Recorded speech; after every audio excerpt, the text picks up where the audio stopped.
8장까지로 해서 베냐민 지파까지 이스라엘의 12지파에 대한 모든 족보가 다 기록이 되었습니다. 역대상 말씀은 포로 후기에 돌아온 백성들에게 주시는 말씀인데 먼저 그들에게 이 족보의 지파를 다 기록하세요. 어제 말씀에 보았었지만 단지파라는 이름도 나오진 않았지만 한 사람의 이름조차도 한 절조차도 차지하지 못하는 그러한 사람조차도 거기에 기록하고 있습니다. 납달리 같은 경우는 한 절밖에 기록이 안 되어 있죠. 그럼에도 불구하고 이 12지파의 명단을 다 기록했습니다. 왜 그럴까요? 이들 모두가 합하여서 이스라엘이라는 겁니다. 오늘 9장 1절 말씀을 보게 되면요. 이렇게 시작하고 있습니다. 온 이스라엘이, 온 이스라엘이 그 계보대로 계수돼요. 앞에 있는 그러한 족보의 사람들 12지파가 많이 기록되었건 적게 기록되었건 돌아온 자들이 있건 돌아오지 못하였건 그들 모두는 어떠한 사람들이라는 겁니까? 온 이스라엘이라는 겁니다. 그들 모두가 합하여야지만 이스라엘이 될 수 있다라는 게 바로 이 역대기의 기자가 알려주고자 합니다.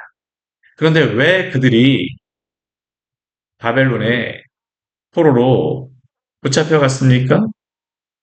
우리 그 9장 우리 1절 말씀에 뒤에 보게 되면 유다가 범죄함으로 말미암아 바벨론으로 사로잡혀갔다라고 이야기를 하고 있지.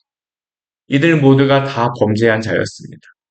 그러나 그럼에도 불구하고 하나님이 은혜를 베푸셔서 그들을 기억하시고 계신다.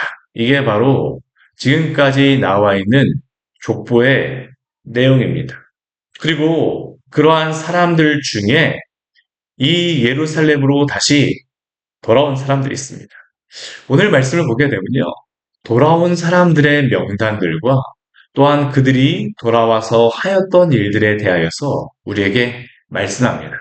앞에 말씀까지는 그들이 그 이전에 그러한 기록들이었다고 하게 되면 오늘 말씀서부터는 돌아온 자들의 명단이 기록이 되어 있어요. 오늘 2절 말씀 보게 되면 처음으로 돌아왔던 그 사람들이 어떠한 사람들이라고 이야기합니까?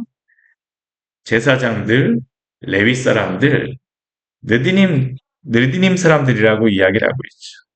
이 사람들이 돌아와서 예루살렘 성중에 거하였던 겁니다. 이들이 예루살렘 성에 와서 이 사람들이 무엇을 하였을까? 이 사람들의 특징은 무엇이냐면 성전에서 봉사하였던 사람들입니다. 이들은 분명히 페르시아에 어느 정도 적응을 하였던 사람인데도 불구하고 다 돌아왔습니다. 왜요? 주님의 전을 숨기기 위하여서죠. 오늘 말씀을 보게 되면 온 이스라엘이라고 이야기하는데 돌아온 그러한 그 사람들 가운데에 몇 지파의 사람들만 이야기하고 있어요. 첫 번째는 누구를 이야기하냐면 3절 말씀에 보게 되면 앞에는 이제 예루살렘의 그 성전에서 봉사하는 사람들을 이야기하였는데 우리 3절 말씀에 보게 되면 유다 자손, 베냐민 자손, 에브라임, 므낫세 자손 중에서 예루살렘에 거주하였다라고 이야기를 합니다. 유다 자손과 베냐민 자손 같은 경우는 당연히 주축 세력이 바로 이 사람들입니다. 유다 자손과 베냐민 사람들. 그런데 그 중에 보게 되면 몇 명의 에브라임과 므낫세 자손이 있었다라고 이야기를 합니다. 이 사람들 같은 경우에는 아수르의 포로로 붙잡혀간 사람들이라기보다는 아수르의 멸망하였을 때 히스기야 시대 때 이 사람들이 내려온 북이스라엘의 사람들이 있었습니다. 그 사람들 가운데 돌아오는 사람들이라고 생각을 해요. 그렇지만 오늘 성경에서는 무엇이라고 이야기하냐면 이 사람들을 온 이스라엘로 이야기를 하는 겁니다. 왜 그렇겠습니까? 비록 많은 자들이 흩어졌지만 그들도 돌아오기를 원하는 것입니다. 소망함이죠. 그들이 포기된 자가 아니라 그들이 돌아오기를 열망하고 소망하고 있는 것이 바로 이 역대기의 기자와 또 그 시대의 사람들입니다. 이게 그냥 단순하게 있는 게 아니고요.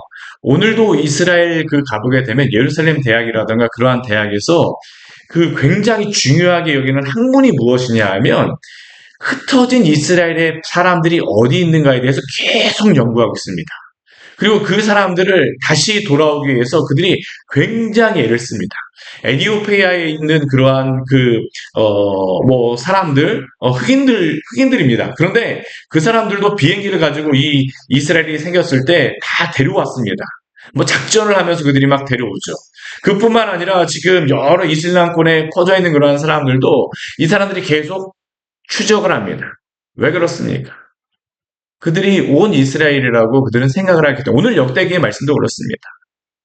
온 이스라엘 백성들, 여기 특별히 에브라임과 므낫세의 자손이라고 이야기를 하는데 이 에브라임과 므낫세의 자손, 다른 지파는 이야기하지 않습니다. 왜 에브라임과 므낫세를 이야기할까요?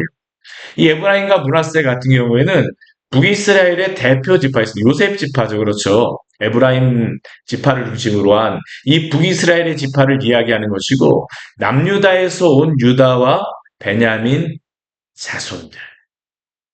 그들 모두가 함께 예배하기를 열망하는 것입니다. 저는 이 말씀을 볼 때 우리가 이 시대 가운데 참 죄악에 빠져서 하나님을 모르는 그런 많은 사람들, 아담과 하와가 범죄한 이래로 다 죄악의 길로 자기의 갈 길로 가지만 그러나 하나님 보시기엔 어떻습니까? 많은 주님을 믿지 않는 사람들도 있지만 그들도 또한 그 안에는 주께서 택하신 또한 돌아와야 될 백성들이 있음을 우리 모두가 기억하며 함께 열망하며 기도하기를 원합니다. 역대기의 기자만 가져야 되는 것이 아니라 이 시대의 사람들만 가져야 되는 것이 아니라 우리 모두가 이러한 열망함들을 가져야 되겠죠. 그런데 이렇게 거주하는 사람들이 예루살렘에 거주한다라는 게 특권이 아닙니다. 우리가 그 에스라 말씀이라든가 뭐 느헤미야 말씀을 보게 되면요. 이 예루살렘에 거주한다라는 것이 쉽지 않았습니다. 왜냐하면 이 거주할 때에 완벽하게 다 예루살렘이 이게 안전하게 갖춰지고 나서 온 것이 아니라 그냥 허물어진 상태였습니다. 성벽이 없었죠. 성전도 없었습니다. 첫 번째 왔던 사람들은 성전을 만드는 사람들이었습니다. 그리고 두 번째 이제 오는 사람들 어떻습니까? 우리 느헤미야 같이 성벽을 만드는 사람들이었었죠. 그런데 그 성벽을 만들기까지 쉽지가 않았어요. 거기에 이 유다 자손과 베냐민 자손과 에브라임과 그 므낫세 자손 중에서 예루살렘에 거주하였다는데 누가 여기에 거주하고 있냐면요. 그 지도자들이 거주하였다고 합니다. 우리 9절 말씀 같이 한번 읽어볼까요? 또 그의 형제들이라 그의 계보대로 계수하면 956명이니 다 종족의 가문에 우두머리들이더라. 힘들다라고 하여서 내가 힘드니까 못 사는 사람들, 힘 없는 사람들에게 가고 예루살렘 지켜 하는 것이 아니라 이 사람들은 어떻게 하냐면 가장 우두머리들, 가장 존귀한 자들, 그 사람들이 앞장서서 예루살렘에 갔습니다. 왜 그렇겠습니까? 앞장서는 것이죠. 열망함들이 있는 것입니다. 하나님의 백성으로서, 하나님의 성전에서 하나님을 예배하며 오늘도 교회가 세워지는 것은 누구를 통해서 세워질까요? 그루터기와 같은 사람들입니다. 이 사람들은 사실 그루터기와 같은 사람들이죠. 지도자로서 그루터기가 기꺼이 되었던 사람들입니다.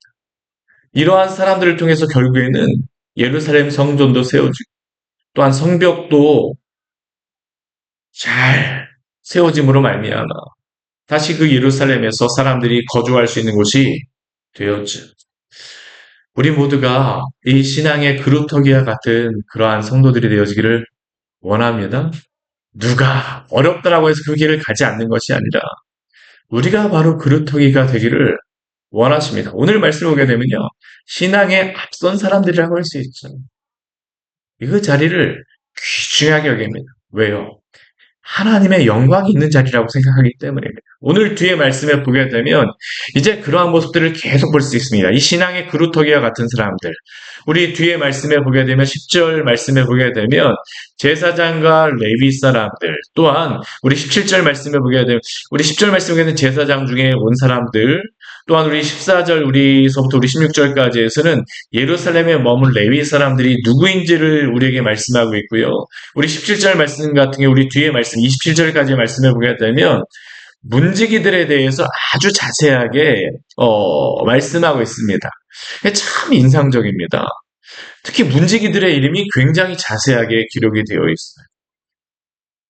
어찌 보면 예루살렘에 있어야 되는 사람들이 뭐 제사장이라던가 특별히 예배에 참석하는 사람들만 있어야 되느라고 생각하지만 여기에 가장 집중적으로 이름을 기록하고 있는 사람들이 누구냐면 바로 이 문지기들입니다. 다른 사람들이 보기에는 별 하잘것없는 일을 하는 것처럼 보이고 문지기인 것처럼 보였지만 이들이 이 문지기로서 있는 것을 너무나도 사랑했던 사람들이죠. 얼마나 이들이 이 성전에 이 성전을 귀중하게 여겼냐면 왜 그들의 사명감이 있습니다. 우리 26절 말씀을 같이 한번 읽어볼까요? 이는 문지기의 우두머리 된 레위 사람 넷이 중요한 직분을 맡아 하나님의 성전 모든 방과 곳간을 지켰습니다. 이 사람들은 내가 높이 보여주는 게 중요한 게 아닙니다. 이 사람들이 왜 여기에 이 자리에 있습니까? 하나님의 성전에 모든 방과 국간을 지키기 위하였습니다. 우리 역대기 말씀도 보게 되면 이 사람들을 무엇이라고 이야기하냐면 중요한 직분이라고 이야기합니다. 중요한 직분. 제사장 레위 사람들 물론 중요한 직분이 아니라는 게 아닙니다. 그러나 이 문지기들을 향해서 특별히 이야기해 뭐라고 합니까? 중요한 직분. 그들 자신은 존귀하게 여김을 받지 못하였을지 모르지만 그들은 자신이 중요한 직분, 사람들도 압니다. 이 사람들이 정말로 중요한 직분을 가진 사람들이라는 겁니다. 오늘 27절 말씀을 보게 되면 이 사람들을 위해서 그것을 얼마나 소중하게 여기냐면요. 우리 같이 한번 읽어보겠습니다. 그들은 하나님의 성전을 맡은 직분이 있으므로 성전 주위에서 밤을 지내며 아침마다 문을 여는 책임이 그들에게 있었더라. 이 사람들은 얼마나 자신들의 그 소명함들에 대해서 소중하게 여깁니까? 밤을 셉니다. 밤을 셉니다. 제사장들이라든가 레위인들 같은 경우는 밤을 새지 않아도 되죠. 그러나 이 사람들 같은 경우는 어떻습니까? 밤을 새면서 이 성전을 지키고 성문을 지키고 아침마다 문을 여는 책임을 다하였습니다. 우리가 앞에 보이는 것이 중요한 것이 아니라 하나님이 우리에게 주신 그 사명이기 때문에 이들은 그 사명을 소중하게 여기고 있죠. 이게 참 중요한 것이 무엇이냐 하면 하나님이 우리에게 주신 자리가 있습니다. 우리가 섬기는 자리가 있어요. 그런데 우리가 그 자리를 소중히 여기고 그 자리를 중요하게 여기게 되면요. 누구도 그 자리를 함부로 말하지 않습니다. 우리가 그 자리에서 제대로 잘 감사하지 못하게 되면 어떡하 하냐면 다른 사람들도 하찮게 여깁니다. 사랑하는 여러분, 오늘 우리에게 주신 그 자리, 오늘 예배하고 또한 우리가 섬기는 그 자리가 하나님이 주신 가장 중요하고 소중한 자리임을 알아 하나님 앞에서 충성하시기를 축원합니다. 하나님이 기억하시는 겁니다. 오늘 말씀을 보게 되면 중요한 직분을 맡아 그루터기와 같은 사람들이죠. 오늘 그 뒤에 말씀에 보게 되면 그래도 이 사람들은 이름이 나오지만 우리 28절 이후의 말씀에 보게 되면요. 주님의 교회에서 여러 애쓰는 사람들이 나옵니다. 그런데 참 인상적인 게 뭐냐면 우리 28절 한번 말씀 보세요. 이 주님의 성전에서 봉사하는 사람들 어떤 사람들이 봉사하고 있습니까? 어떤 자는 섬기는 데 쓰는 기구를 맡아 그 수요대로 들어가고 수요대로 내오며 또 우리 29절 말씀도 봅니다. 또 어떤 자는 성소의 기구와 모든 그릇과 고운 가루와 포도주와 기름과 유향과 향품을 맡았으며 우리 30절 말씀도 같이 볼까요? 제사장의 아들 중에 어떤 자는 향품으로 향기름을 만들었으며 그리고 또 우리 32절 말씀도 보게 되면 그의 형제 그아 자손 중에 어떤 자는 진설하는 떡을 맡아 안식일마다 준비하였더라. 물론 대표적으로 이 앞장서는 사람들이 있습니다. 그러나 오늘 예루살렘이 포로기에 돌아와서 이 예루살렘이 다시 하나님을 예배할 수 있게 되어진 그러한 중요한 이유 가운데 어떤 사람들이 나옵니까? 이름도 나오지 않습니다. 어떤 자들입니다. 어떤 자, 어떤 자, 어떤 자. 그런데 이 무명의 어떤 자를 통하여서 하나님께서는 당신의 예배를 회복하시고 또한 당신의 나라를 이루어 가십니다.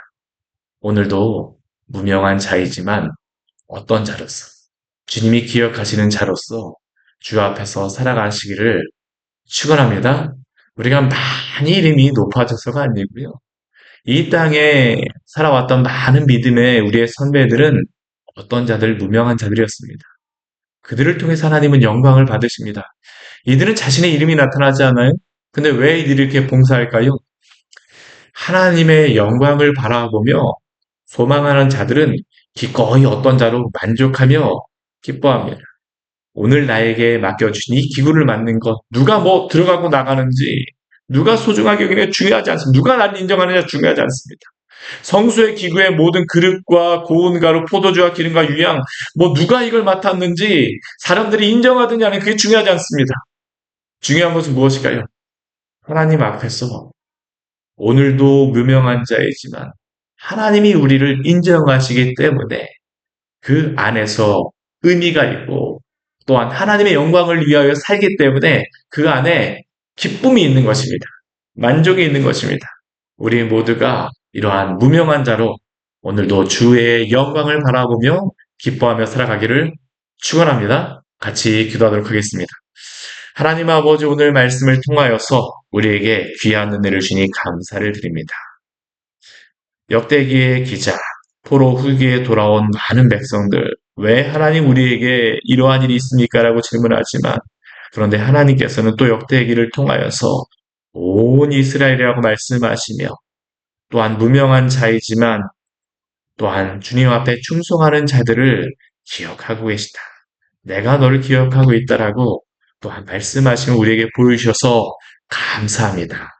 이 땅을 살아가는 우리들, 누가 알아주건, 누가 기억하건, 우리가 교회에서 봉사하고 또 주님을 위하여서 남몰래 눈물을 흘리며 수고하는 것을 누가 기억하지 않는다 할지라도 오늘 주님이 또한 어떤 자를 기억하신 것과 같이 무명한 자에게 힘을 주시는 주님 때문에 주의 영광을 위하여 기뻐하며 또한 충성하는 믿음의 경주를 다하는 우리 귀한 복된 성도들 되시도록 은혜 내려 주시옵소서. 주님이 우리의 삶의 기쁨이시오, 만족이시오, 주인이십니다. 예수님 이름으로 기도드립니다. 아멘. 오늘 말씀 같이 기억하시면서 기도하며 나가도록 하겠습니다.